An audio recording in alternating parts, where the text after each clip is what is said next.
Bojkoti i Partisë Demokratike në Komisionin e Posaçëm të Reformës Territoriale nuk do të tolerohet më nga mazhoranca. Në mbledhjen e radhës, bashkëkryetari socialist Arbian Mazniku paralajmëroi se të martën gjatë seancës parlamentare, të majtët do të kërkojnë ndryshime për të zhbllokuar funksionimin e komisionit dhe për të vijuar punën. Kjo është sot mbledhja e katërt në cilin opozita nuk vjen. Kemi humbur pothuajse 2 muaj kohë shumë të rëndësishme, një reformë e cila është në ngut kohe.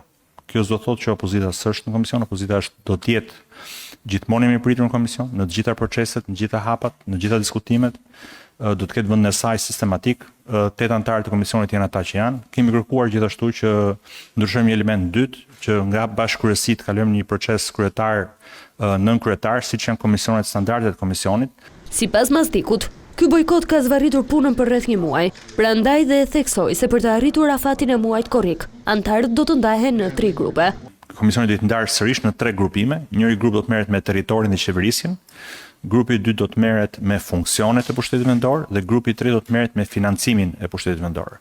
Dhe secili prej këtyre 3 grupeve ose 3 nën-grupeve do të ketë konsultime tematike në fushën e vet. Për ata që do të merren me kompetenca, do të diskutojnë për gjithë kompetencat vendore, për shërbimet sociale, për infrastrukturën, për urbanistikën, për shërbimet utilitetit. Partia Socialiste kërkon ndryshim të numrit të anëtarëve nga 16 në 17, ku një anëtar më shumë do ta ketë mazhoranca.